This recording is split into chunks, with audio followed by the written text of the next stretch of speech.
Detecting Toggle the day, September the 12th, 2023, 9:31 a.m. Central Daylight Savings Time. There's that illustrious phone, boys. How y'all like it?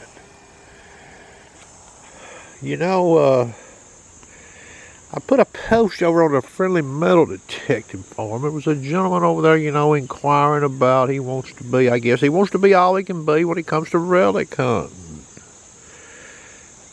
Well, in real hot ground, PI machines do have some advantage. They also have some disadvantage, okay, because they're not as good at rejecting iron versus some of your multi-frequency VLFs. But they do have some advantage, and this gentleman was, I guess, and you all can go over and read the post that I put over there, and it's down there. It's the third. Down in the sub-forums, it's the third one down. But anyway, he was, I guess, trying to say, well, he sees a lot of videos on like an AT Max. Well, you can't base how good a machine is necessarily on the number of videos that are posted on it, okay?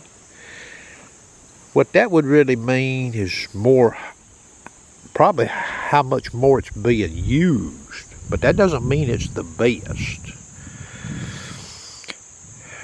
For example, you're probably going to see on a forum, you're going to see more talked about from $15,000 to $25,000, $30,000 automobiles than you will $100,000 automobiles, okay? That doesn't mean those cheaper automobiles are necessarily better, even though, yeah, they will get you to the store and back. Okay, so that's sort of a little comparison there.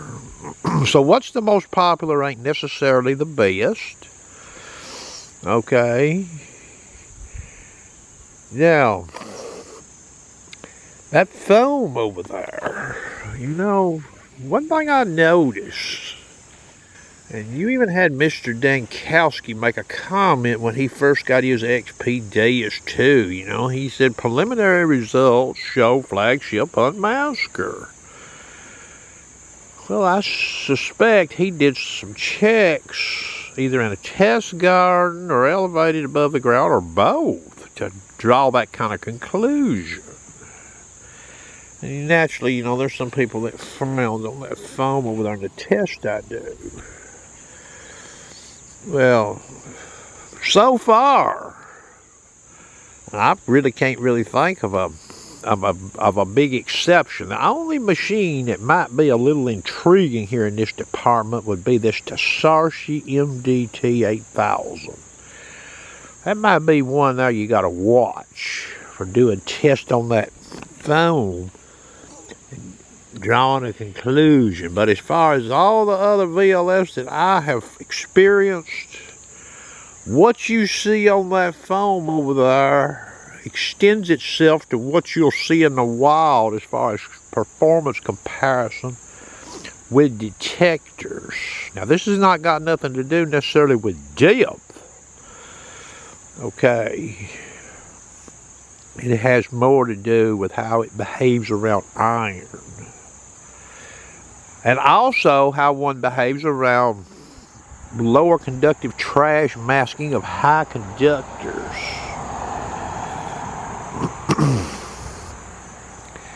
So, there's some good units out there. You don't need the best unit to make finds. You don't need the most expensive unit to make finds, okay? That's just a fact. There's gold rings on the beach 6 inches deep you can make with some rather cheap detectors. It might even make it, I guess, with this Minelab Xterra Pro. Salt Beach, it might pick that ring up. That's not a multi-frequency detector. So you want to be all you can be at relic hunting, coin hunting. Some of this is frequency driven.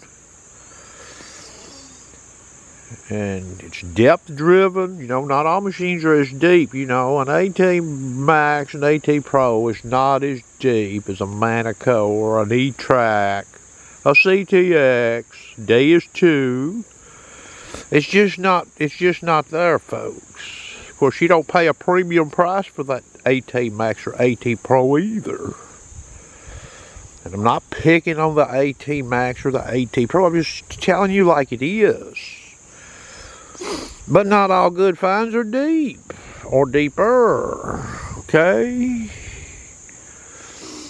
And there's been some real, you know, some of the best finds found have been made with Ace 250s, if you can believe that. But remember, you probably have more people swinging Ace 250s if you dial back over the years. Well, that increases the odds, correct? I mean, you know, I can make a case here. If everybody was equally skilled and we had Equinoxes or DS2s that were released way back yonder, or even Manicores, let's say they would have been released 30 years ago, and everybody was equally skilled and the ground was pounded with those starting 30 years ago.